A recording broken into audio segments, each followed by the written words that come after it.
The rain hammered against the floor-to-ceiling windows of Aurelia, turning the city lights outside into bleeding watercolors of amber and red. I pressed my palm against the cold glass, watching droplets race downward like tears I couldn't afford to shed. My reflection stared back, hollow cheeks, dark circles beneath green eyes that once sparkled with dreams now long extinguished. The black dress I wore, borrowed from my roommate Clara, hung loose on my frame. 3 months of rationing meals to pay rent had carved away any softness I once possessed. "Table 7 needs water," Marcus, the floor manager, snapped as he breezed past, not bothering to look at me. I was invisible here, just another struggling waitress in a city that chewed up girls like me and spat them out without ceremony. I grabbed the crystal pitcher, its weight familiar in my trembling hands. The restaurant hummed with quiet conversations, the clink of silverware against fine china, the occasional burst of laughter from patrons who'd never known what it meant to choose between electricity and groceries. Aurelia catered to a specific clientele: politicians, old money families, and people whose names you didn't speak above a whisper. Table 7 sat in the corner booth, partially hidden behind an ornate silk screen painted with golden phoenixes. I'd been told to stay away from that section tonight. "Reserved for someone important," Marcus had said, his voice tight with nervousness I'd never heard before. But water was water, and tips were tips. I rounded the screen, my worn heels clicking against marble floors, and froze. The booth was empty except for one man. He sat with his back to the wall, exactly the kind of positioning that sent prickles down my spine, even before I registered anything else about him. Dark hair swept back from a face that could have been carved from stone. Sharp jaw, high cheekbones, lips pressed into a line that suggested he smiled rarely, if ever. He couldn't have been older than 32, maybe 33. But something ancient lived behind those eyes. Coal-black eyes that found mine the moment I appeared, pinning me in place like a butterfly to a board. He wore a charcoal suit that probably cost more than my yearly rent. Crisp white shirt open at the collar, revealing a glimpse of ink that disappeared beneath the fabric. A Patek Philippe watch caught the light at his wrist. Everything about him screamed power, money, danger. 2 men flanked the booth's entrance. Massive, silent, their hands clasped in front of them in that universal stance of hired muscle. They hadn't been there when I started my approach. How had I missed them? I'm sorry, I stammered, already backing away. I didn't know. Water. His voice cut through my panic, smooth as aged whiskey but cold enough to freeze. He didn't ask. Simply stated it like facts were his native language. You brought it. Pour it. My hands shook as I stepped forward. The 2 guards watched me with the intensity of predators assessing potential threat. I was 5'4", and probably weighed 110 pounds soaking wet. Threat level, 0. Still, they watched. I leaned forward to fill his glass, hyper-aware of how close I had to get, how the borrowed dress dipped lower than I'd realized when I bent down. The scent of him hit me, expensive cologne, something woody and dark with undertones of leather and smoke. Beneath it, something else. Gunpowder? My imagination had to be running wild. The water splashed into the crystal, too loud in the sudden silence. A droplet escaped, landing on the pristine white tablecloth. I watched it spread, horrified, as the man's gaze followed the water's path. "I'm so sorry," I whispered, grabbing for the napkin to blot the stain. "I'll get you a new..." His hand caught my wrist, not roughly, almost gently. But the grip was steel, stopping me mid-motion. Heat radiated from his palm, burning through my skin despite the ice in his demeanor. I looked up, trapped, and found him studying my face like I was a puzzle he intended to solve through sheer force of will. "You're shaking," he observed, his thumb pressing against my pulse point where it hammered frantically. "Why?" Nervous, I managed. This section is off limits?" The corner of his mouth lifted in something that wasn't quite a smile. "And yet, here you are. Marcus said table 7 needed water. I didn't know." I tried to pull back. His grip tightened infinitesimally, just enough to remind me I wasn't going anywhere until he decided to let me go. "What's your name?" He released me as suddenly as he'd grabbed me, leaving my wrist burning where he'd touched. I stumbled back a step, cradling my arm against my chest. Emma Hartley. Emma. He tasted my name like expensive wine, rolling it around before deciding whether to swallow or spit. You work here long? 4 months. Why was I answering? Every instinct screamed at me to run, but my feet stayed planted, roots digging into marble. I should go. Your guest. There is no guest. He leaned back, and the movement revealed the gun holstered beneath his jacket. My breath caught. He noticed, of course he noticed, and his expression darkened with something almost like amusement. I'm dining alone tonight. Sit. It wasn't a request. I can't. I'm working, I'll lose my job. Sit. Down. 2 words that carried the weight of absolute authority. The kind of voice that had ordered worse things than a waitress to take a seat. I sat. The leather booth creaked beneath me, expensive and butter soft. This close, I could see the details I'd missed from a distance, the small scar cutting through his left eyebrow, the shadow of stubble along his jaw, the way his eyes tracked every tiny movement I made, cataloging, memorizing. You're afraid of me, he stated. Should I be? Yes. No hesitation, no false comfort, just brutal honesty that made my stomach clench. But not tonight. Tonight you're safe. That's not particularly reassuring, I heard myself say, and immediately wanted to swallow the words back. You didn't sass men who wore guns to dinner. But he laughed, actually laughed, a low rumble that transformed his face from intimidating to devastating. No, I suppose it isn't. He gestured to one of the guards, a subtle movement of 2 fingers. Bring menus. 2. Really, I can't. When did you last eat? He cut me off, those black eyes seeing too much, reading the truth written in my gaunt cheeks and the way my uniform hung loose. A real meal. Not whatever scraps you steal from the kitchen when no one's watching. Heat flooded my face. Don't lie to me, Emma. The temperature in his voice dropped 20 degrees. I can have you fired with a single phone call. Or I can feed you. Choose. It shouldn't have been a choice. Pride should have made me stand up, walk away. Consequences be damned, but pride didn't fill empty stomachs or pay rent. And I'd learned years ago that survival mattered more than dignity. Why? I asked instead, hating how small my voice sounded. Because I want to. He accepted the menus from the guard without looking away from me. That's reason enough. We ordered. Or rather, he ordered. Things I couldn't pronounce. Dishes that probably cost more than my weekly paycheck. I should have protested. Should have asked for something cheap, but the words died in my throat every time I tried to speak them. He orchestrated everything with the casual confidence of someone accustomed to having the world rearrange itself to his preferences. The food arrived. Seared scallops that melted on my tongue. Risotto so creamy I nearly wept.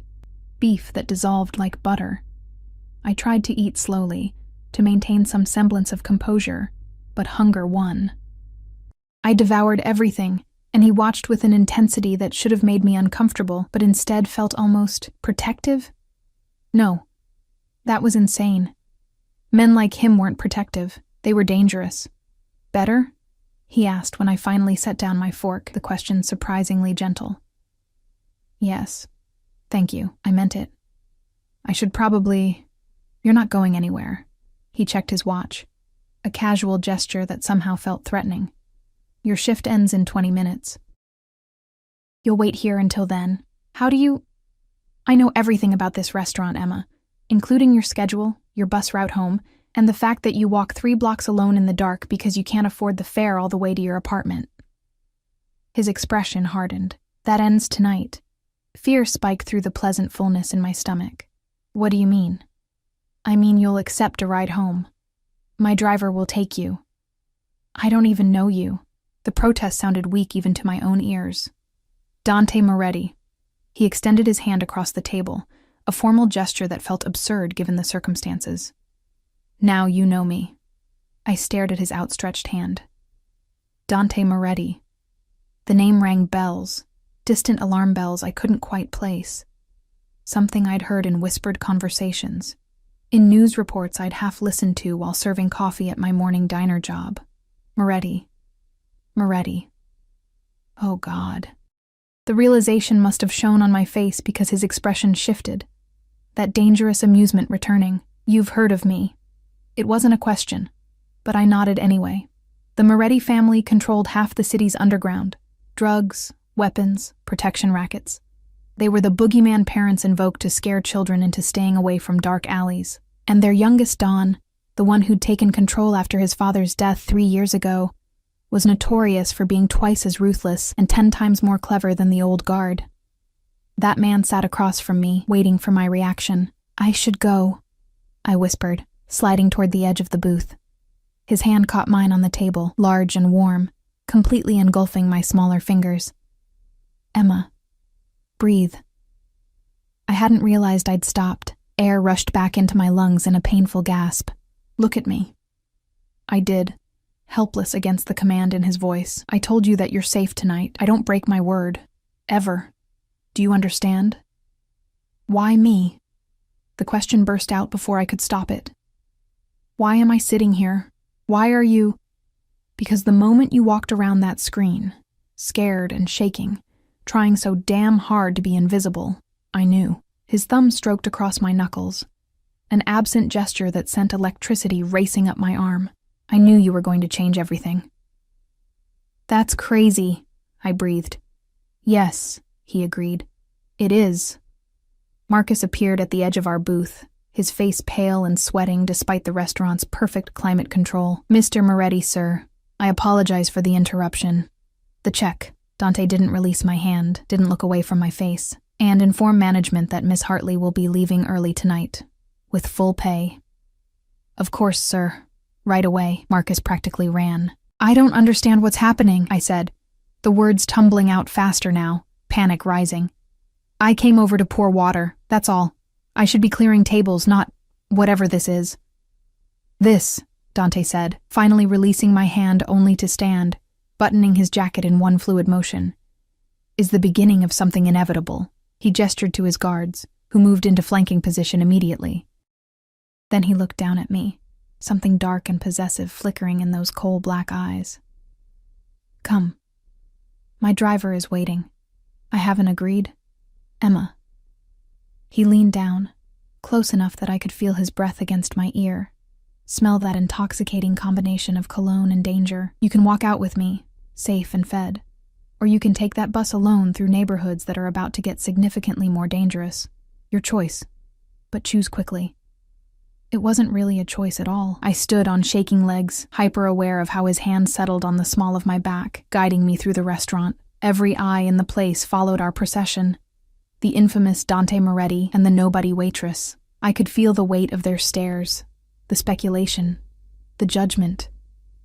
The night air hit me like a slap when we stepped outside. Rain had turned to mist, creating halos around street lamps.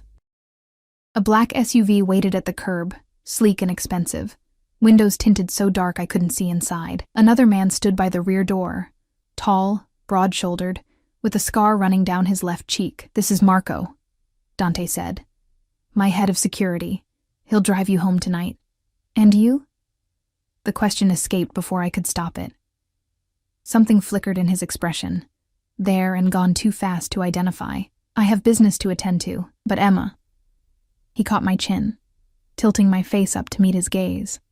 The touch burned. "I'll be seeing you again. Very soon." It sounded like a promise and a threat wrapped into one. Marco opened the door, and I climbed inside, sinking into leather seats that probably cost more than my car, if I still had a car. Through the window, I watched Dante speak quietly with his other guards, his attention already shifted to whatever dangerous business called to him. Then, as if feeling my stare, he turned. Our eyes met through the glass, and he smiled. A real smile this time, transforming his face completely. It made him look younger, almost vulnerable, and somehow that was more terrifying than everything else combined. Because men like Dante Moretti didn't smile. They didn't buy dinner for struggling waitresses. They didn't promise safety while simultaneously radiating danger. And they definitely didn't look at nobody girls like me as if we were treasures they intended to possess. The SUV pulled away from the curb, and I watched Dante's figure recede into the misty night, until the city swallowed him whole. My wrist still burned where he'd gripped it. My hand tingled where he'd held it. My face felt hot where he'd touched my chin. I'd walked into Aurelia that evening expecting another forgettable shift, another night of invisible service and meager tips. Instead, I'd poured water for a monster. And now, as Marco navigated through streets that grew progressively darker and more dangerous, I realized with crystal clarity that my life had just been divided into two distinct parts, before Dante Moretti and after. I had no idea which terrified me more, that I'd never see him again, or that his promise would come true. The SUV's headlights cut through the darkness like knives, and somewhere in the city behind us, I imagined those coal-black eyes still watching, still cataloging, still deciding exactly what he planned to do with the waitress who'd made the mistake of pouring his water. I never made it home that night, not in the way I'd expected anyway. Marco didn't speak during the drive. He navigated the SUV through streets I recognized, then into neighborhoods I'd never dared enter even in daylight. The silence pressed against me, heavy and suffocating, broken only by the rhythmic swish of windshield wipers clearing away mist. I should have been terrified. Every self-preservation instinct I possessed screamed that I'd made a catastrophic mistake. Instead, I felt oddly calm, cocooned in leather and tinted glass, watching the city transform from glittering downtown to industrial wasteland. "This isn't the way to my apartment," I said finally, my voice too loud in the quiet. Marco's eyes flicked to the rearview mirror. "Change of plans." "What?" Ice flooded my veins. "No. Take me home, now." "Can't do that, Miss Hartley." His voice was gravel and smoke, surprisingly gentle for a man built like a concrete wall. "Boss's orders." "I don't care about your boss's orders." Panic clawed up my throat. I reached for the door handle, locked. Of course it was locked. "Let me out. Let me out right now, or I swear I'll—" "You'll what?" Marco asked, not unkindly. "Jump from a moving vehicle? Get yourself killed in a neighborhood where they'd step over your body without calling the cops?" He sighed, long and weary. "Mr. Moretti anticipated you'd react poorly, asked me to give you this." He handed back a phone, sleek, expensive, nothing like my cracked 5-year-old model. The screen glowed to life at my touch, showing a single unsaved number and a text message. "Don't be afraid. You're not in danger. I need to speak with you tonight, something that can't wait. Marco is bringing you somewhere safe. Trust me, Emma. Just this once." "I don't trust him," I said, but my hands had stopped shaking. "I don't know him." "No," Marco agreed. "You don't. But you should know Mr. Moretti doesn't make promises lightly. If he says you're safe, you're safe. Safer than you'd be in that apartment with a broken lock and neighbors who wouldn't hear you scream." My head snapped up. "How do you—" "We know everything, Miss Hartley." He said it matter-of-factly, without menace. "It's how we stay alive." The SUV turned down a narrow road lined with warehouses, their windows dark and empty like gouged-out eyes. My stomach clenched. This was it. This was where girls disappeared, where bodies turned up weeks later if they turned up at all. But then the warehouses gave way to a gated community I'd only seen in magazines. Massive estates hidden behind stone walls and iron gates, the kind of wealth that didn't advertise itself because it didn't need to. Marco pulled up to a gate that swung open silently at our approach, revealing a long driveway flanked by manicured gardens. The house at the end was more compound than home. Modern architecture of glass and steel, 3 stories tall, lit from within by warm golden light that spilled onto the wet driveway. It looked like something from an architectural digest, beautiful and cold and completely impersonal. Marco opened my door. I climbed out on legs that felt disconnected from my body, clutching the borrowed phone like a lifeline. Rain had started again, light and cold against my skin. "This way." He gestured toward the entrance where another guard stood, earpiece visible, hand resting casually near his hip, where I was certain a weapon waited. "Mr. Moretti is in his study." I followed because what else could I do? Run? I wouldn't make it past the gate. Scream? Who would hear me in this fortress of silence and money? The interior was exactly what I'd expected. Expensive everything, From the marble floors to the abstract art on the walls, to the crystal chandelier that probably cost more than I'd earn in a lifetime. But underneath the perfection, I noticed details that humanized the space. A book left open on the hall table, reading glasses folded beside it, a leather jacket draped over a chair. The faint scent of coffee and something sweeter, vanilla maybe. Someone lived here, really lived here, not just existed in a showroom. Marco led me up a curved staircase to the second floor, down a hallway lined with closed doors, stopping finally at one made of dark wood with brass hardware. He knocked twice, paused, then opened it. "Miss Hartley, sir." "Thank you, Marco. That'll be all." Dante's voice pulled me forward before I'd consciously decided to move. The study was smaller than I'd expected, more intimate. Floor-to-ceiling bookshelves stuffed with volumes that actually looked read, a massive desk scattered with papers and laptops, a leather sofa near a fireplace where flames danced and crackled. The warmth hit me immediately, chasing away the chill from outside. He stood by the fire, still in his suit, but with the jacket removed, sleeves rolled up to reveal forearms corded with muscle and decorated with more of that dark ink I'd glimpsed earlier. He'd loosened his tie, and something about that small concession to comfort made him seem more human, more dangerous, because humans you could relate to, could sympathize with, could be fooled by. "You came," he said, turning to face me fully. Relief flickered across his features before he locked it down. "Good." I didn't have much choice. The words came out sharper than I'd intended, fear transmuting into anger now that I stood in relative safety. "You basically kidnapped me.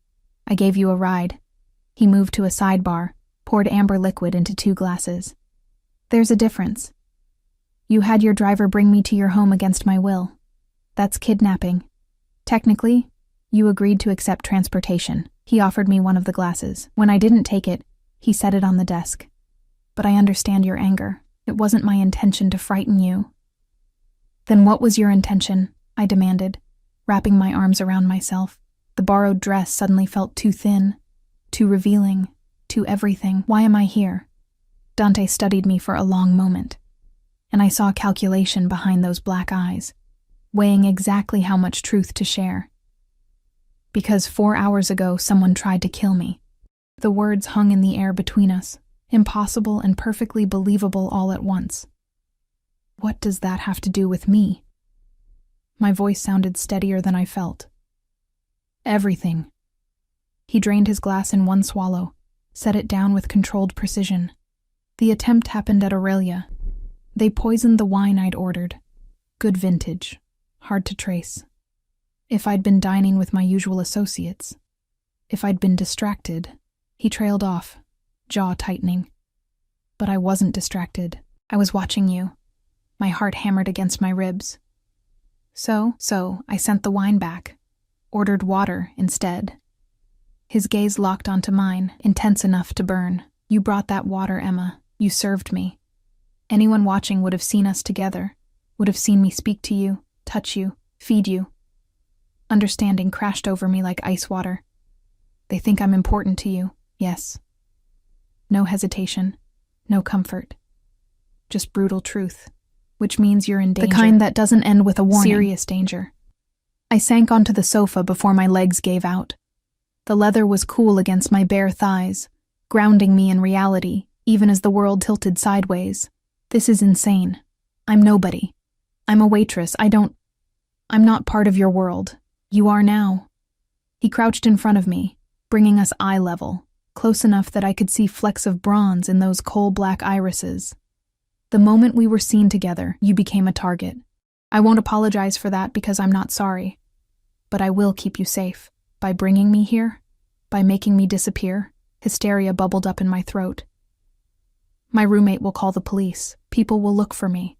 Your roommate Clara is being told you had a family emergency. Your shifts at both restaurants are covered for the next week." He said it so calmly, as if rearranging someone's entire life was something he did every Tuesday. "No one is looking for you, Emma, because as far as the world knows, you're exactly where you're supposed to be. You can't do this." But even as I said it, I knew he could. He had. "You can't just..." Keep me here. I can, and I will, until I've eliminated the threat. His hand lifted, hovering near my face like he wanted to touch me but was holding himself back. I know this is terrifying. I know you don't understand. But I need you to trust that keeping you here, with me, is the only way to ensure you survive the next few days. Days? The word came out strangled. Maybe longer. He stood, putting distance between us, and I hated that I immediately felt colder without his proximity. My enemies are bold but not stupid. They'll wait, watch, try to figure out who you are and what you mean to me. When they realize you're nobody... Thanks, I muttered. They'll either lose interest or try to use you as bait. He continued as if I hadn't spoken. Either way, you're vulnerable. Here, you're protected. 24-hour security, food, safety, everything you need. Except freedom. Freedom. He laughed, sharp and bitter. You think you were free before tonight? Scraping by on tips, skipping meals, walking home through dangerous neighborhoods because you can't afford cab fare? That's not freedom, Emma. That's survival. And barely. The accuracy of his assessment stung worse than any insult. It was my life. My choice. And now you have different choices. He walked back to the sidebar, refilled his glass. You can stay here, safe and fed, until this blows over. Or you can leave right now, take your chances on the street, and see how long you last before my enemies, or someone else's, decide your easy prey. That's not a choice. That's coercion. Welcome to my world. He raised his glass in a mock toast. Nothing is ever really a choice. Just varying degrees of consequence. I wanted to hate him, wanted to stand up, demand he release me, threaten legal action or police involvement or anything that would give me back some semblance of control. But exhaustion crashed over me like a wave, not just from tonight, but from months of struggling, barely surviving, trying so desperately hard to keep my head above water, only to sink a little deeper every day. And here was this man, this dangerous, powerful, terrifying man, offering me safety, demanding I accept it whether I wanted to or not. Why do you care? I asked finally, the fight draining out of me. You don't know me.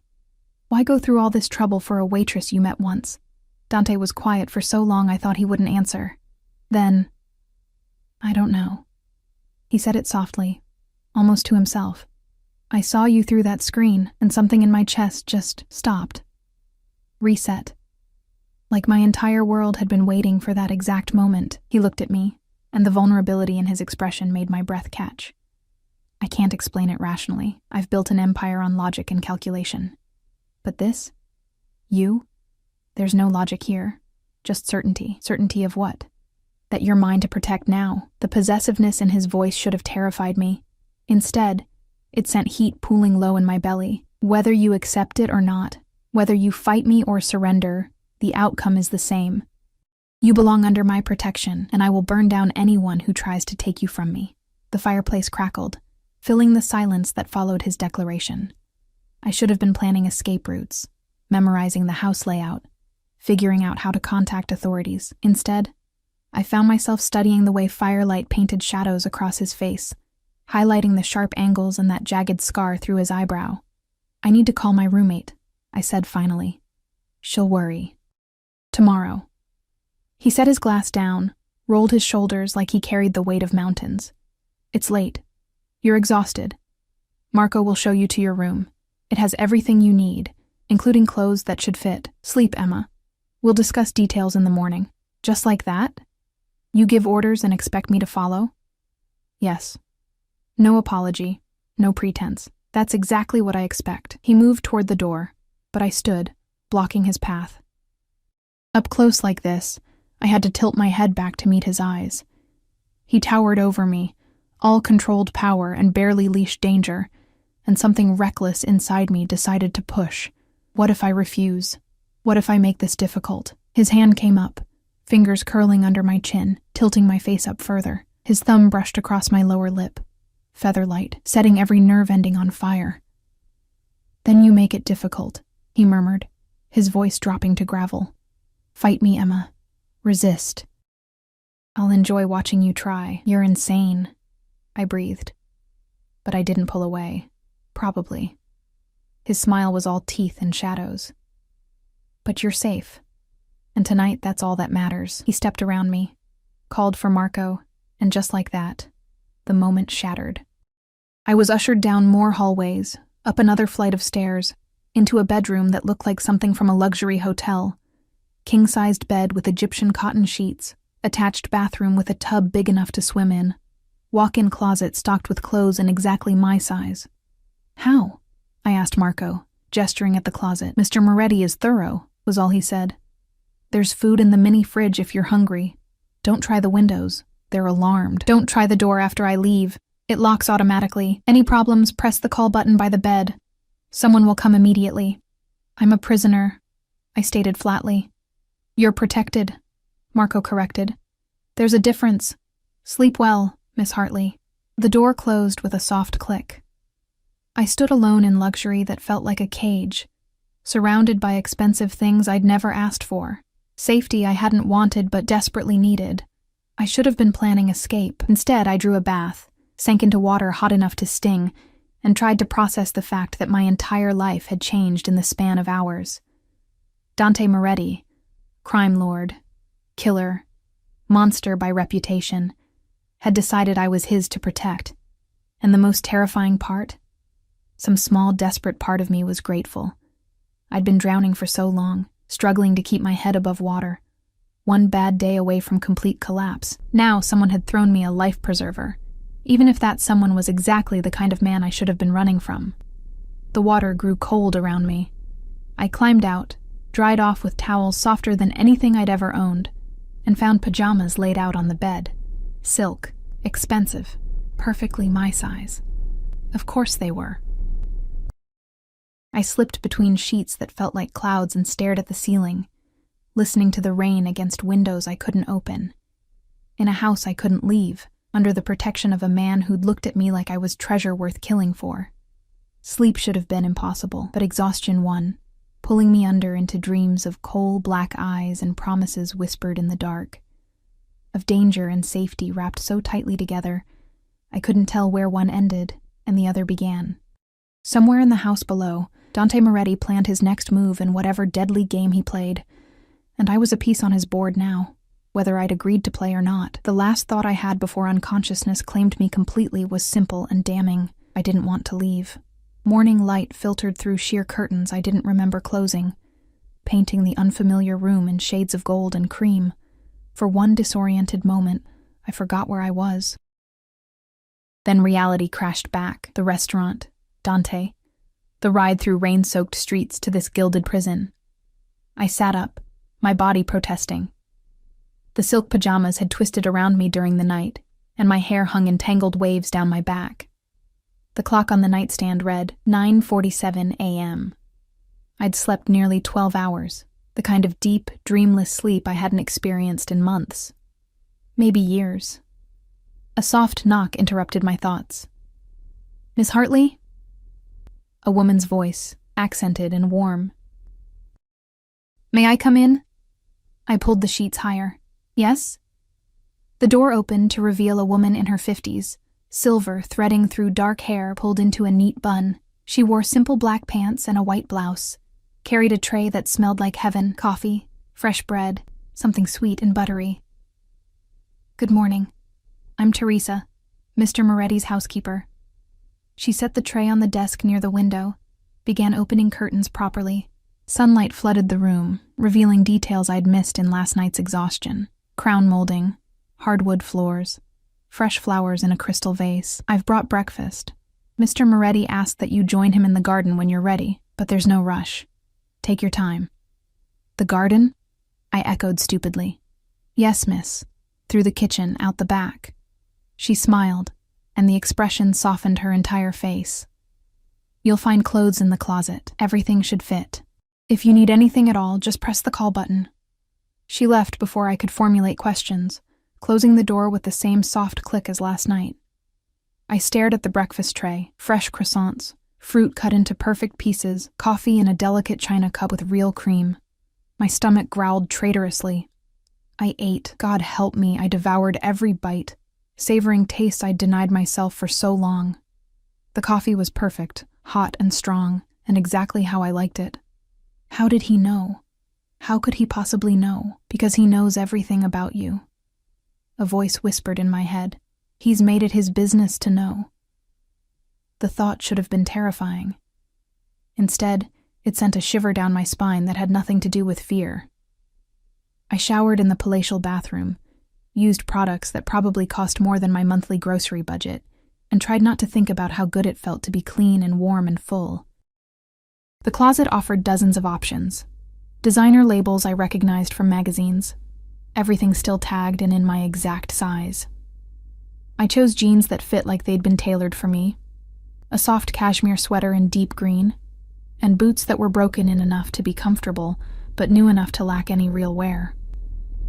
Looking at myself in the full-length mirror, I barely recognized the woman staring back. Clean, fed, dressed in clothes that actually fit, I looked almost normal. Almost like I belonged in a place like this. The illusion shattered the moment I remembered I was a prisoner here. Finding the garden proved easier than expected.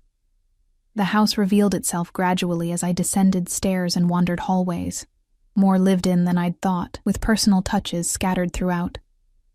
Photographs in simple frames showing a younger Dante with people who shared his dark features. A woman's laugh echoing from somewhere deeper in the house, the smell of something baking. The kitchen was massive, all stainless steel and marble, where Teresa worked at the stove. She smiled when she saw me, gestured toward French doors that stood open to the morning air. "He's just outside, miss. Been waiting since 7. Waiting. For me." The thought made my pulse quicken in ways I refused to examine. The garden was nothing like I'd expected from a crime lord's home. No severe geometrical hedges or imposing statuary. Instead, it sprawled in organized chaos, rose bushes heavy with blooms despite the late season, a small fountain gurgling peacefully, stone pathways winding between flower beds. And at the center, a wrought iron table where Dante sat with a laptop, coffee cup, and several phones arranged within easy reach. He looked up at my approach, and I watched something in his expression shift. Calculation to something warmer, though no less intense. "Emma, you slept well?" He stood, pulled out a chair. Always the gentleman, even while holding me captive. Surprisingly, I sat because standing felt confrontational, and I needed to choose my battles carefully. "Nice prison you've got here. Guest quarters," he corrected, but amusement flickered in his eyes. "There's a difference. Guests can leave. So can you. In time." He settled back into his seat, studying me with that unnerving intensity. "You look better. Healthier. One night of actual sleep and real food will do that." I couldn't keep the bitterness from my voice.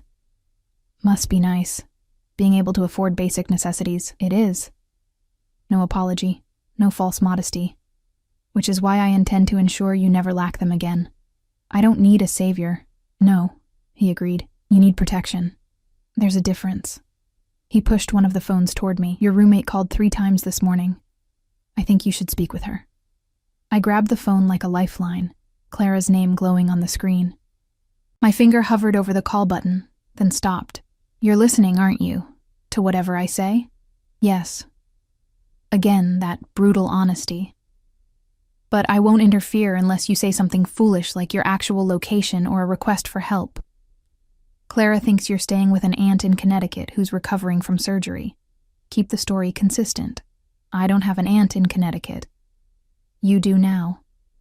He leaned back, sipped his coffee. "Her name is Margaret. She's 63, fell and broke her hip. You're helping with her recovery for the next week or 2. Details are on the phone under notes if you need to reference them." The casual efficiency of the lie took my breath away. He'd constructed an entire fabrication, complete with details, just to explain my disappearance. "You've done this before. I've done many things before." His gaze held mine. "Make the call, Emma. Reassure your friend. The sooner you cooperate, the sooner this becomes easier for everyone." I wanted to refuse out of pure spite. But Clara would be worried, and taking my anger out on her wasn't fair. I dialed, pressed the phone to my ear, and listened to it ring once before her familiar voice answered. Emma. Oh my God, finally. Are you okay? I'm fine, Clara. I'm sorry I didn't call sooner. Things have been crazy. Your manager called from Aurelia saying you had a family emergency? But you don't have family, Em. I was freaking out. The lie tasted like ash on my tongue. I do, actually. An aunt I haven't seen in years, Margaret. She reached out. She fell and broke her hip. Needed help. I couldn't say no. Connecticut? That's so far. When are you coming back? Dante watched me, expression unreadable as I recited the lies he'd prepared. Week or two, depending on her recovery. I'm really sorry. I know this leaves you with rent. Don't worry about rent, Clara interrupted. Seriously, Em, I'm just glad you're okay. You sounded so stressed lately. Maybe this break is good for you. Change of scenery and all that. Guilt twisted in my stomach. Yeah, maybe. We talked for a few more minutes, Clara chattering about work and her new boyfriend. Normal life continuing without me.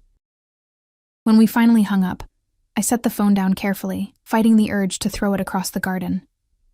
Well done, Dante said quietly. I know that wasn't easy. You've made me a liar. The accusation hung between us. To my best friend. I've kept you alive. He closed his laptop, gave me his full attention. Clara will be fine. You'll see her again soon. But right now, the people who tried to kill me are looking for leverage, and you became that leverage the moment we were seen together. So this is my life now, hiding in your house, lying to everyone I know, waiting for you to decide when it's safe. For now, yes, he poured coffee from a carafe into a second cup, added cream without asking. Of course he knew how I took it. But Emma, I'm not asking you to sit idle. I'm asking you to let me protect you while I handle the threat. Handle. I wrapped my hands around the warm cup. That's a nice word for murder. Sometimes. He didn't flinch from the accusation. Sometimes it means negotiation, or leverage, or strategic repositioning. My world isn't as simple as you think. Violence is a tool, not the only tool. But you'll use it if necessary. Without hesitation. Those coal black eyes held mine, unflinching. To protect what's mine, I'll do whatever it takes. I'm not yours, I said. But the protest sounded weak even to me. You keep saying that. He leaned forward, and the movement brought him close enough that I could smell his cologne, see the shadow of stubble he hadn't shaved yet. As if repetition will make it true. But we both know better, don't we, Emma? My breath caught. You're delusional. Maybe. His hand moved, fingers brushing a strand of hair behind my ear, the touch deliberate and possessive. Or maybe I just see clearly what you're afraid to acknowledge. I should have pulled away, should have slapped his hand, stood up, demanded distance. Instead, I sat frozen, caught in the gravity well of his presence like a planet trapped in orbit around a star. What do you want from me? The question came out barely above a whisper. Everything. No hesitation, no pretty lies. Your trust eventually, your acceptance, your willingness to let me care for you the way you deserve. His thumb traced my jawline, and heat followed the path of his touch. But I'm patient, Emma. I've built an empire on patience. I can wait for you to understand. Understand what? That this, he gestured between us, was inevitable from the moment you walked around that screen. You felt it too. Don't lie and tell me you didn't. I had felt it. That inexplicable pull, the sense that something fundamental had shifted in the universe, but acknowledging it meant accepting things I wasn't ready to face. This is insane, I managed. You don't know me, I don't know you. Then let's change that. He withdrew his touch, and I hated how much I immediately missed it. Ask me anything. No lies, no evasion. I'll answer honestly. The offer surprised me. Anything. Anything. I thought carefully, weighing questions. Did you kill someone? Yourself? Not just ordered it done? Yes. No emotion, just fact. 3 people, personally. Dozens more by order. All of them were threats to my family, my organization, or innocent people caught in crossfire. I'm not a good man, Emma. I won't pretend to be. The honesty was brutal and strangely refreshing. Do you regret it? Some of them. the ones where there might have been another way. He paused, considering. But mostly? No. Regret is a luxury I can't afford in this life. I make decisions. I live with consequences. I move forward. How did you become this? I gestured vaguely. A crime lord. Did you choose it? I was born into it. Something shifted in his expression, old pain surfacing briefly before being locked away again. My father ran the organization before me. When he died, the choice was simple: take control or watch everything he built get torn apart by vultures. I was 27. Too young, too angry, too determined to prove myself, but I learned fast, adapted, survived. Do you have siblings? A sister, younger. She's away at university in Europe, far from this life. His voice softened. She's the only person I've ever truly loved. Everything I do, ultimately, is to ensure she stays safe and free to live the life she wants.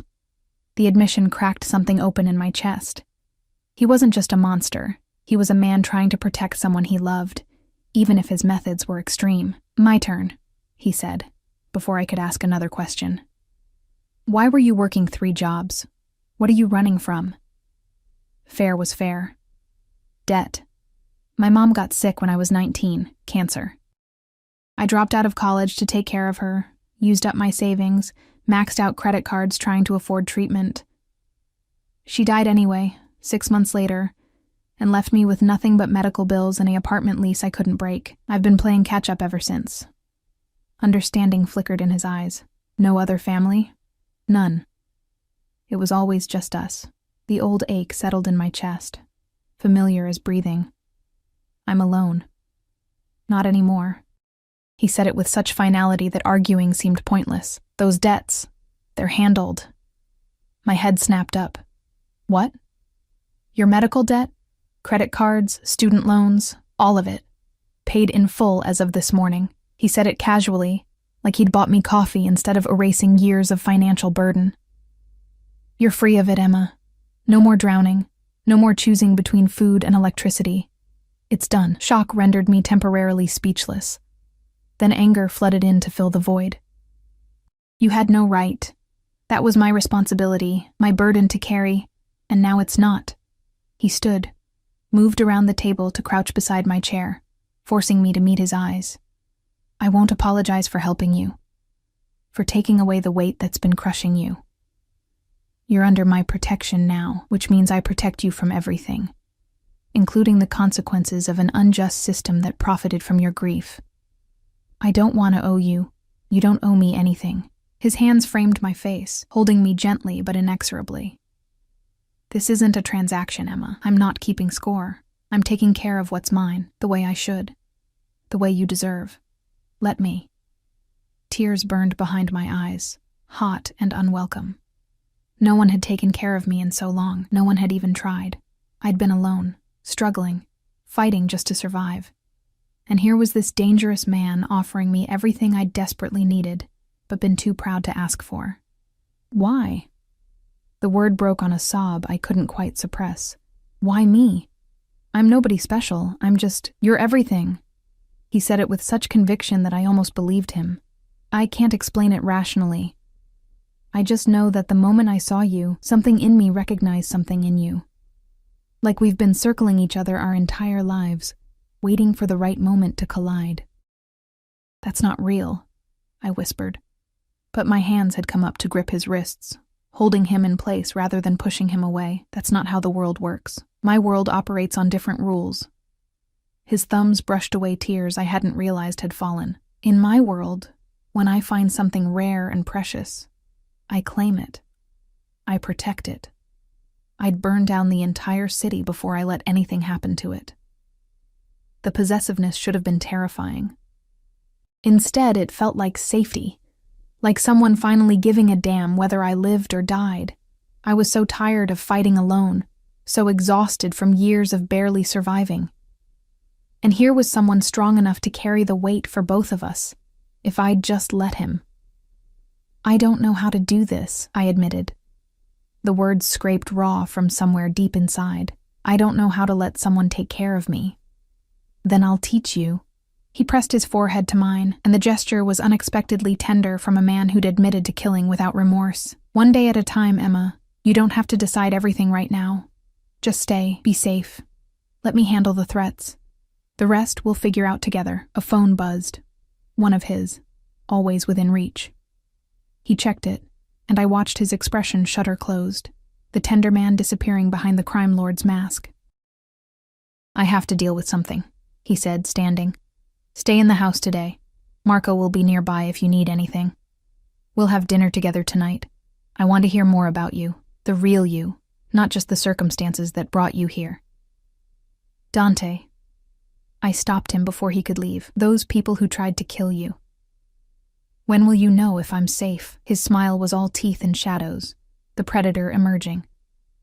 "When they're no longer breathing. Shouldn't take more than a few days." He left me sitting in the garden, surrounded by roses and sunshine, in a gilded cage that felt less like imprisonment and more like the first real safety I'd known in years. And the most terrifying part was realizing I didn't want to escape anymore. I wanted to stay. 3 days passed in a strange suspension of reality. 3 days where I existed in Dante's world, but remained separate from it, orbiting at a careful distance while he handled whatever bloody business required his attention. I saw him at meals, breakfast in the garden when weather permitted, dinner in the formal dining room that felt too large for just 2 people. He asked questions about my life, my dreams before everything fell apart, the books I'd loved as a child. I learned he spoke 4 languages, had never been to a public school, and harbored a surprising passion for classical music. We talked, we ate, and I felt the careful distance between us shrinking with each passing hour. But at night, he disappeared into parts of the house I wasn't allowed to enter. Sometimes I heard his voice through walls, sharp with command. Once, I woke at 3 a.m. to the sound of cars in the driveway, urgent voices, and Marco's heavy footsteps in the hallway outside my room. I pressed my ear to the door but heard nothing except my own hammering heart. Teresa tried to keep me occupied. Cooking lessons in the massive kitchen, walks through the garden, access to a library that would have made me weep with joy in different circumstances. But restlessness crawled under my skin, made worse by the knowledge that somewhere out there, people were dying because I'd poured water for the wrong man. On the 4th morning, I woke to silence. The house felt different, empty in a way I couldn't quite articulate. I dressed quickly in yoga pants and a sweater. My wardrobe had mysteriously expanded to include workout clothes, pajamas, even formal wear I couldn't imagine having occasion to use. Everything fit perfectly. Everything bore designer labels. It was suffocating and seductive all at once. Teresa wasn't in the kitchen. The coffee pot sat cold and unused. No breakfast tray waiting. I ventured deeper into the house, following instinct more than knowledge, until I found myself in a wing I'd been subtly discouraged from exploring. The door at the end of the hallway stood slightly ajar. I should have turned back, should have returned to my room and waited like the good prisoner I was supposed to be. Instead, I pushed the door open and stepped inside. Dante's bedroom was exactly what I'd expected, and nothing like it simultaneously. Massive bed with black sheets, floor-to-ceiling windows overlooking the city, minimalist furniture that screamed expensive taste, but personal items scattered throughout. Books stacked on the nightstand, a photograph of a young woman who shared his features, clothes draped over a chair. The room smelled like him, that intoxicating combination of cologne and danger that made my pulse quicken. Looking for something, I spun to find him in the doorway, and my breath caught. He wore only pajama bottoms, chest bare, revealing the full extent of ink that decorated his torso, elaborate designs that wrapped around his ribs, over his shoulders, down his arms. Not random tattoos, but a cohesive piece of art that told a story I couldn't quite read. His hair was disheveled from sleep, stubble heavy on his jaw, and he looked younger this way. More human, more dangerous because of it. I didn't mean to intrude, I stammered. The house was quiet. I couldn't find Teresa. I sent everyone away for the day. He moved into the room, and I tracked his movements like prey watching a predator. We need to talk, and I prefer to do it without an audience. Is it over? Hope and fear warred in my chest. The threat? It's handled. He stopped a few feet away, studying me with that intensity that made me feel simultaneously exposed and protected. The men who tried to poison me have been dealt with. Their organization knows that touching what's mine comes with consequences. Relief flooded through me so intensely my knees weakened. So, I can go home? Something flickered in his expression. Hurt, quickly masked. Is that what you want? I should have said yes. Should have seized the opportunity to reclaim my life, such as it was. Instead, I found myself hesitating, and that hesitation told us both everything. I don't know, I admitted finally. I should want to leave, should be desperate to get back to my apartment, my jobs, my life. But he took a step closer, then another, eating up the distance between us. But I can't remember the last time I felt safe, I whispered. The last time someone cared whether I ate or slept or survived another day. The last time I didn't have to fight for every single thing I needed. And I hate that it took being kidnapped by a crime lord to experience that. You weren't kidnapped. His hand came up, fingers threading through my hair with surprising gentleness. You were claimed. There's a difference. Is there? I should have stepped back, but my body refused to cooperate. Because from where I'm standing, you made a decision about my life without consulting me. Yes. No apology, no justification. I did. Because the alternative was letting you die, and that was never an option.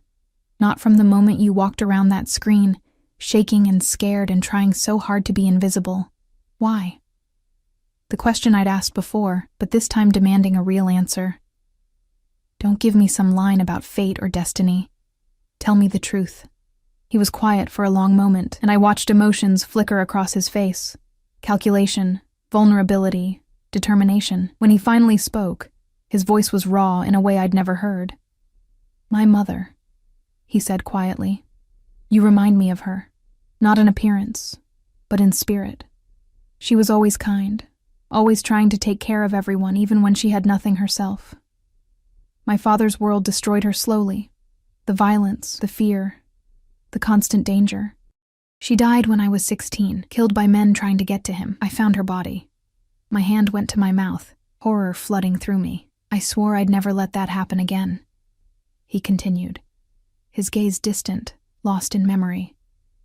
That I'd be strong enough, ruthless enough to protect everyone under my care.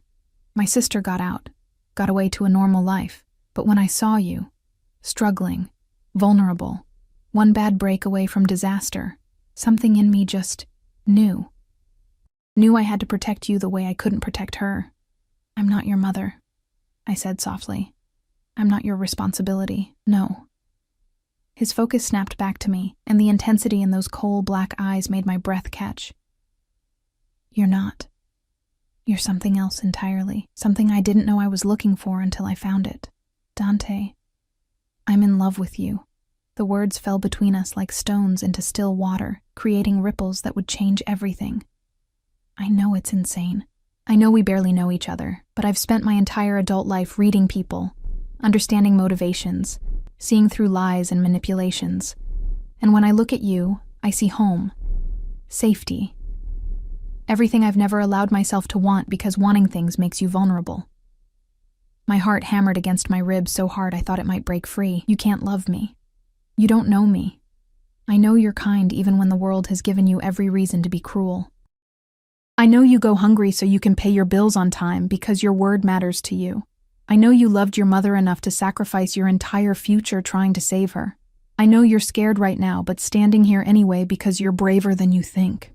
He cupped my face between his hands, and I felt the slight tremor in his fingers. I know that every minute you're not near me feels wrong, like part of me is missing. And I know that I'd burn the world to ashes before I let anyone hurt you.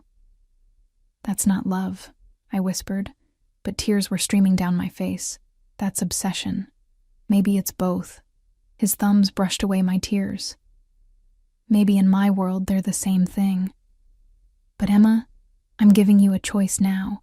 A real one. You can walk out that door, and Marco will drive you anywhere you want to go. Your apartment, your life, everything as it was. Minus the debt. That's gone regardless. I won't stop you, won't follow you, won't interfere. And the alternative, you stay. His voice dropped to barely above a whisper.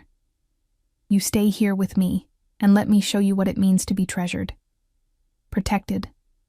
Loved the way you deserve. No more struggling, no more fear, no more fighting alone. Just safety and comfort, and someone who would die before letting harm come to you. You're asking me to give up everything. I breathed. I'm asking you to trade a life of survival for a life of living. He pressed his forehead to mine, and the gesture felt sacred somehow. I'm asking you to be selfish, Emma. For once in your life, choose what you want, instead of what you think you should want. What did I want? The question hung in the air between us, demanding an answer I wasn't sure I was brave enough to give. I wanted safety. Yes, but I'd had safety these past few days. I wanted someone to care whether I lived or died. But Dante had proven he cared, perhaps too much. What I wanted, I realized with startling clarity, was him. This dangerous, complicated, violent man who looked at me like I was something precious, who'd paid off my debts without asking for anything in return, who'd killed to keep me safe and would kill again without hesitation. I should have been horrified. Instead, I felt seen in a way I'd never experienced before. If I stay, I said slowly, what does that mean? What am I agreeing to? Everything. His hand slid down to grip my waist, pulling me closer. You're mine, Emma. Completely. Exclusively. I don't share. I don't compromise on this. You stay here, under my protection, in my bed when you're ready. You let me take care of you the way you deserve. And in return, you give me your trust, your honesty, and eventually, your heart. That's not a relationship, I protested weakly. That's ownership. In my world, love is ownership. He said it without shame. When something is mine, I protect it absolutely. I provide for it completely. I defend it ruthlessly. And in return, I expect loyalty, honesty, and the knowledge that you're mine the way I'm yours. You're not mine, I said, but the protest sounded hollow. Aren't I? His smile was dark, possessive. I've thought of nothing but you for 4 days. I've rearranged my entire organization to ensure your safety. I've killed for you, Emma, and I'd kill again without hesitation. If that's not belonging to someone, I don't know what is. He was right, and the realization terrified and thrilled me in equal measure. This powerful, dangerous man had oriented his entire world around keeping me safe. He'd made me his priority, his obsession, his everything. And God help me, I wanted to let him. I'm scared, I admitted, the words barely audible. Scared of what this means, what I'm becoming. I came from nothing, Dante. I'm not equipped for your world. You don't need to be equipped. His lips brushed my forehead, soft and reverent. You just need to trust me to handle it. Let me be strong for both of us, Emma. Let me carry the weight you've been bearing alone for so long. And if I can't, if I'm not built for this kind of life, then we'll figure it out together. His arms wrapped around me, and I let myself sink into his warmth, his strength. But I think you're stronger than you know. You've survived things that would break most people. This? Us? You can handle this. I wanted to believe him, wanted to surrender to the safety he offered, the life where I'd never have to struggle again. But doubt gnawed at me, insidious and persistent. What happens when you get tired of me? I asked against his chest. When the novelty wears off and you realize I'm just an ordinary girl with nothing special to offer? He pulled back, gripped my chin firmly, forced me to meet his eyes.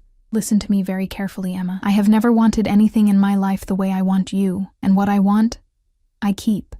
Forever. There is no getting tired of you, no novelty wearing off. You're mine now, and that doesn't come with an expiration date. The possessiveness should have sent me running. Instead, it settled something deep in my chest, that desperate need to belong somewhere, to someone. I'd been alone so long, fighting for scraps, invisible to everyone who mattered. Dante saw me, really saw me, and he wanted me anyway. Okay, I whispered. His entire body went still. Okay? I'll stay. The words came easier than I'd expected. I don't know if this is right or wrong or completely insane, but I'll stay. I'll try. He kissed me. Not the gentle exploratory kiss of new lovers, but something claiming, possessive, branding me as his in a way that left no room for doubt. His hand fisted in my hair, tilting my head back to deepen the kiss, and I melted against him, all my resistance dissolving in the heat of his mouth on mine. When we finally broke apart, both breathing hard, his eyes had gone molten black. "Mine," he growled against my lips. "Say it." "Yours," I breathed and felt something fundamental shift in the universe. "I'm yours." The smile that spread across his face was pure triumph, and something softer, joy, maybe, or relief. "And I'm yours, Emma. Every dark, broken piece of me belongs to you now. I'll protect you, provide for you, worship you the way you deserve. And anyone who tries to take you from me will learn exactly what happens when you threaten what's mine." He swept me into his arms, carried me to his bed, our bed now, I supposed, and laid me down on those black sheets with a reverence that made my throat tight. Then he stretched out beside me, pulled me against his chest, and just held me. "We'll take this at your pace," he murmured into my hair. "I want you. God, I want you. But I can wait until you're ready, until you trust that this is real, that I'm not going anywhere." I should have needed time, should have asked for space to process everything that had happened. Instead, I found my hands exploring the planes of his chest, tracing the ink that decorated his skin, feeling the steady beat of his heart beneath my palm. "Tell me about your tattoos," I said softly. He did, his voice low and rumbling. Stories of family, of losses, of battles won, and prices paid. Each piece of art marked something significant. His mother's death, his sister's birth, the day he became boss. His body was a map of his life, scars and ink telling the story of how he'd become the man holding me. And as morning light streamed through the windows, painting us both in gold, I realized I'd stopped thinking about escape, stopped mourning the life I'd left behind. Because for the first time in longer than I could remember, I wasn't alone. I belonged somewhere, to someone. And he belonged to me. 6 months later, I stood in front of the floor-to-ceiling windows of what had become our bedroom, watching snow fall over the city like a blessing. The view never ceased to amaze me, how far I could see from this height, how small the world looked from up here in Dante's fortress. Our fortress, I corrected myself. Because somewhere along the way, his had become ours, and I'd stopped thinking of myself as a prisoner or even a guest. I was home. "You're up early." Dante's voice came from behind me, rough with sleep, arms wrapped around my waist, pulling me back against the warmth of his chest. He pressed a kiss to my neck, and I leaned into him, marveling at how natural it had become. This ease between us, this comfort. "Couldn't sleep," I admitted. "Teresa's hosting that charity dinner tonight, and I'm nervous about meeting more of your associates." "Our associates," he corrected, exactly as I'd corrected myself moments ago. "And they'll adore you. They already do. Vittorio hasn't stopped talking about how you convinced him to donate to that women's shelter. You have a gift, Emma. People trust you." It was true, surprisingly. In the months since I'd chosen to stay, I'd found an unexpected role in Dante's world, not as his mistress or his possession, but as something more nuanced, a bridge between his dark world and legitimate society.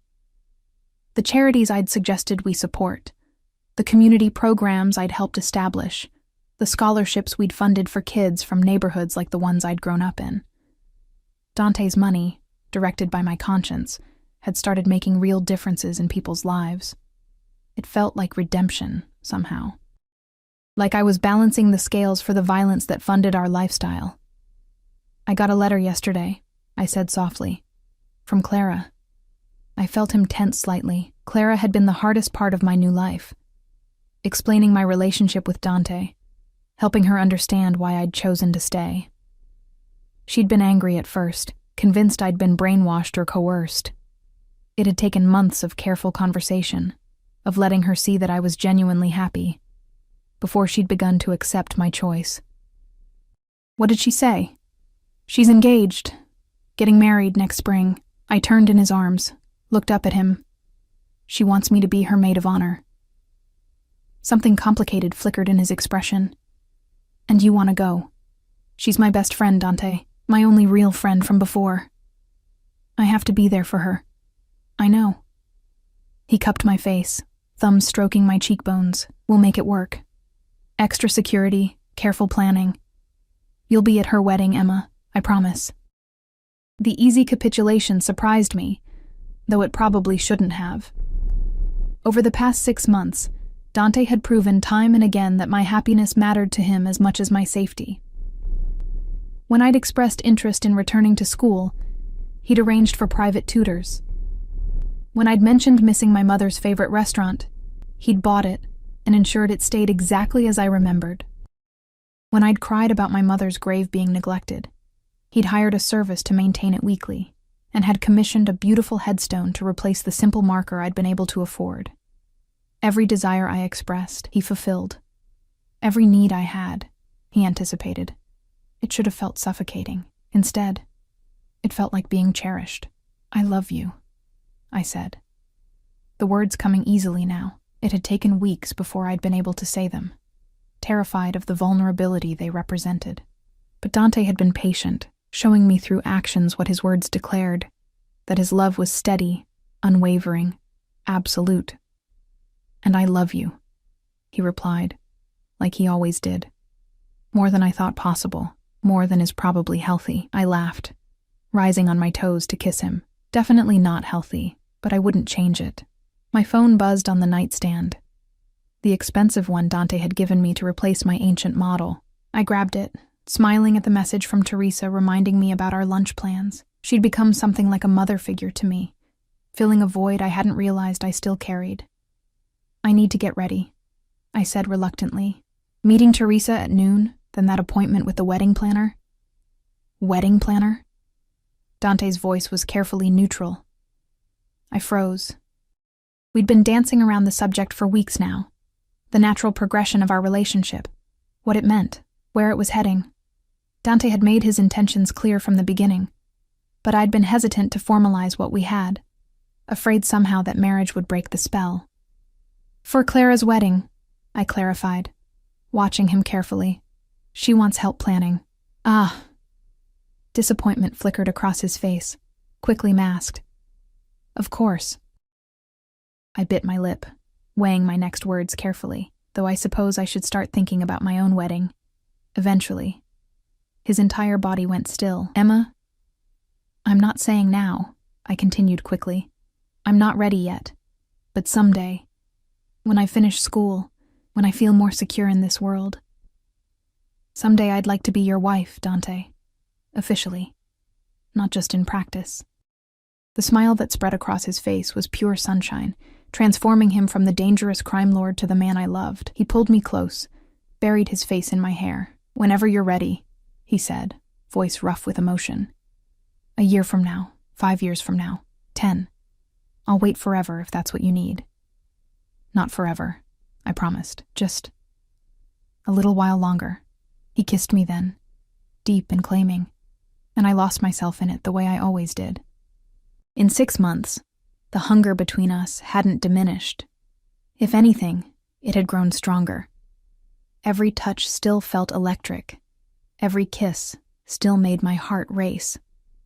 We'd consummated our relationship weeks after that first conversation in his bedroom, and it had been everything I'd feared and hoped. Intense, overwhelming, tender, and possessive all at once. Dante had been patient with my inexperience, teaching me pleasure I'd never imagined, showing me what it meant to be worshipped by someone who loved you. The memory heated my blood even now. If you keep looking at me like that, Dante murmured against my lips, you're going to be very late for lunch. Would that be so terrible? His laugh was low and dangerous. Teresa would have my head, and as terrifying as I am, I'm genuinely afraid of disappointing her. I smiled, extracted myself from his arms with effort. Tonight then, after the dinner. Tonight, he agreed, his eyes tracking my movements as I headed for the bathroom. I'll be counting the minutes. The day passed in a blur of activity. Lunch with Teresa, where we discussed the charity dinner's final details, and she gently probed about when Dante and I might make things official. Shopping with Marco as my ever-present shadow, I'd gotten used to having security, though it had taken time. The wedding planning session where Clara gushed about her fiancé and carefully didn't ask too many questions about my relationship with Dante. By the time evening arrived, I was exhausted and exhilarated in equal measure. The charity dinner was held in our home. The house had become a venue for such events. Dante's way of legitimizing his operations while I handled the social aspects he despised.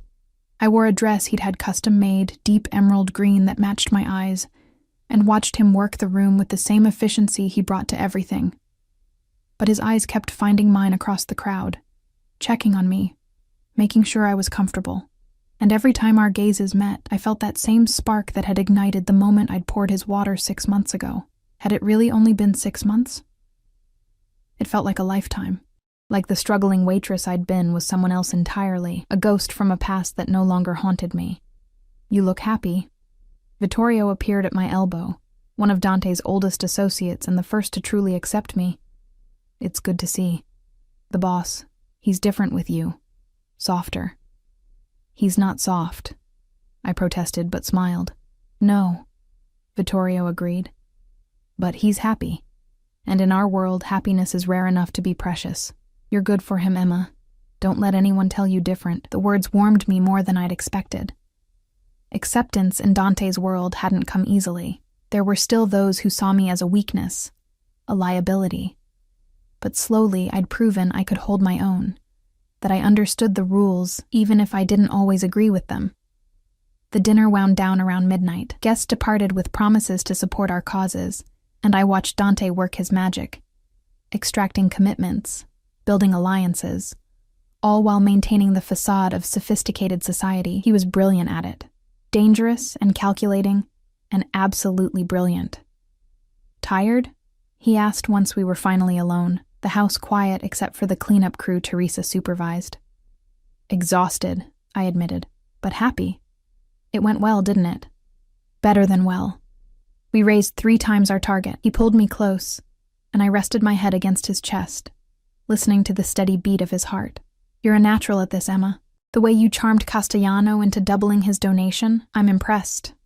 "I just told him about the kids the scholarship would help," I said. "People want to do good, Dante. They just need someone to show them how. And you're that someone." He tilted my chin up, kissed me softly. "My conscience. My heart. My better half in every way." "I'm not better," I protested. "Just different." "Different," he agreed. And exactly what I needed without knowing I needed it. We made our way upstairs, leaving the cleaning to others, and I marveled again at how comfortable I'd become with this life. The luxury no longer felt foreign. The danger no longer kept me awake at night. I'd adapted, evolved, become someone who could exist in Dante's world without losing herself. In our bedroom, he undressed me slowly, reverently, treating each reveal of skin like unwrapping a precious gift. We'd made love hundreds of times by now, but it never felt routine. Every touch was still deliberate, every kiss still meaningful. Afterward, tangled in sheets that cost more than my old monthly rent, I felt completely at peace. "I have something for you," Dante said quietly. He reached into his nightstand, pulled out a small velvet box. My heart stuttered. "Dante, it's not what you think. Not yet." He opened the box to reveal a key, simple, silver, elegant. "This is to the safe in my office. Everything I have, everything I am, I'm trusting you with it. Bank accounts, business documents, contingency plans. If something happens to me, you'll know how to access everything, how to protect yourself." Emotion clogged my throat. This wasn't just a key. It was complete trust, complete vulnerability from a man who'd spent his life trusting no one. "Nothing's going to happen to you," I said fiercely. "Probably not," he agreed. "But in my world, probably isn't certainty. I need to know you'll be taken care of, that you'll be safe no matter what." I took the key, felt its weight in my palm. "Thank you. For trusting me. Emma." He cupped my face, and the love in his eyes made my breath catch. You're the only person I trust completely, the only person I've ever let past my defenses. You own me, heart and soul. This key is just acknowledgement of what's already true. I kissed him, pouring everything I felt into it: gratitude, love, desire, commitment. When we finally broke apart, I knew with absolute certainty that this was where I belonged, not because he'd taken me, not because I had nowhere else to go, but because I'd chosen it, chosen him, chosen us. I want to visit my mother's grave tomorrow, I said softly. Will you come with me? Of course. No hesitation, no questions. Whatever you need. We fell asleep tangled together, and for the first time since my mother's death, I dreamed of the future instead of the past. I dreamed of finishing my degree, of making real differences in people's lives, of Clara's wedding where I'd stand as maid of honor, of my own wedding someday when I was ready to make this official. I dreamed of children, mine and Dante's, growing up safe and loved in ways neither of us had been, of building something better from the ashes of what we'd survived. Morning came too early, but I woke to coffee already brewing. Dante dressed in jeans and a sweater instead of his usual suits. Marco waited downstairs with the car, and we drove through the city to the cemetery where my mother rested. The grave was beautiful now, the headstone Dante had commissioned. Flowers always fresh, grass meticulously maintained. I knelt beside it, traced my fingers over her name. Hi, Mom, I whispered. I know I haven't visited in a while. Things have been complicated, but good, really good. I felt Dante's hand on my shoulder, drawing strength from his presence. I met someone. He's not what you would have expected from me, not what I expected either.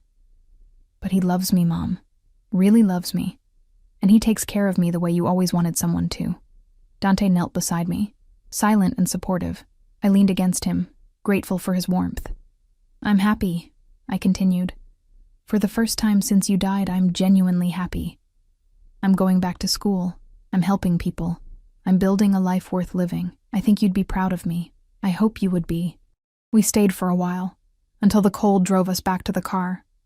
In the back seat, Dante pulled me close. She would be proud, he said quietly. How could she not be? You're extraordinary, Emma. I'm ordinary, I corrected.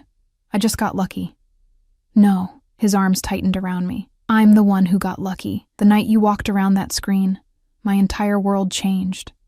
You saved me, Emma, just as much as I saved you. Maybe he was right. Maybe we'd saved each other, him from a life of violence without purpose, me from a life of struggle without hope. Maybe that's what love was, really. Two broken people putting each other back together, creating something stronger than either could be alone. The drive home was quiet, comfortable. We had dinner planned with his sister Lucia, who was visiting from Europe. She'd been skeptical of me at first, protective of her brother in ways I understood, but over months of careful relationship building, we'd become friends. She saw that I genuinely loved Dante, that I wasn't using him or afraid of him, that I'd chosen this life freely. That night, surrounded by the people who'd become my family, I looked around the table and felt overwhelming gratitude for the second chance I'd been given, for the man who'd seen me when I was invisible to everyone else, for the life we were building together, messy and complicated and absolutely perfect. After Lucia left, Dante and I returned to our room. He pulled me onto the balcony despite the cold, wrapped me in his coat, and we stood looking out over the city. What are you thinking? I asked. That I want to marry you, he said simply. Not someday. Not eventually. Soon. As soon as you're ready. I want you to be my wife officially, legally. I want everyone to know you're mine, and I'm yours. My heart raced. But this time not from fear, from anticipation. From knowing that I was ready, even if I'd thought I needed more time. Ask me, I whispered. He turned me to face him, and even in the dim light, I could see the emotion in his eyes. He dropped to one knee right there on the balcony, pulled out a ring I hadn't known he'd been carrying. A stunning diamond that caught the light and threw rainbows across the stone. Emma Hartley, he said, voice rough. You walked into my life by accident and changed everything. You made me want to be better, to build something meaningful instead of just surviving. You gave me hope when I'd forgotten what hope felt like. Will you marry me? Will you be my wife, my partner, my everything for the rest of our lives? Tears streamed down my face, but I was smiling. Yes. God, yes. 1,000 times yes. He slid the ring onto my finger. Perfect fit, of course. And stood, kissing me deeply. We stayed on the balcony long after the cold became uncomfortable, holding each other, planning a future that 6 months ago I couldn't have imagined. I'd sat alone at a restaurant waiting to serve a Mafia boss, and that night my entire life had changed. I'd been terrified, resistant, certain I was making a terrible mistake, but Dante had been patient. He'd shown me what it meant to be loved completely, protected absolutely, cherished beyond measure. He'd given me a life worth living, and I'd given him my heart in return. The snow fell harder, coating the city in white, and I thought about the girl I'd been, struggling, alone, invisible. She felt like a distant memory now, someone I'd been in another lifetime. That girl had died the night she agreed to stay, and from her ashes had risen someone new. Someone stronger, happier, more complete. Someone loved. Cold? Dante asked, feeling me shiver. A little, I admitted, but I don't want to go inside yet. Then we won't. He held me tighter, his warmth seeping into me. We'll stay here as long as you want. I'd stand in a blizzard if it made you happy. I believed him. That was the incredible part. I actually believed him. In 6 months, he'd proven over and over that my happiness was his priority, my safety, his obsession, my love his treasure. Take me inside, I said finally, and show me again why I agreed to marry you. His laugh was low and warm. It would be my pleasure. We went inside, leaving the cold behind, and he spent the rest of the night proving with actions what his words had declared, that I was his world, his everything, the reason he woke up every morning. And when I fell asleep in his arms, my ring catching the moonlight, I knew with absolute certainty that I'd made the right choice, not because he was powerful or wealthy or could provide for me, but because he loved me with a ferocity that matched my own, because he'd turned his darkness into light for me, because he'd given me not just safety, but purpose. I'd come to his restaurant as a nobody waitress, invisible and struggling. I'd left as someone cherished, protected, loved beyond measure. The journey between those 2 points had been terrifying and confusing, and absolutely perfect. Some people might say I'd been brainwashed, that Stockholm Syndrome had made me love my captor. But they didn't understand. I hadn't fallen for Dante because he'd kept me. I'd fallen for him because he'd seen me, really seen me, in all my broken, struggling glory, and decided I was worth fighting for. He'd saved me, yes, but I'd saved him too, and together, we'd built something neither of us could have created alone. A love forged in darkness but burning bright enough to light the way forward. Forever.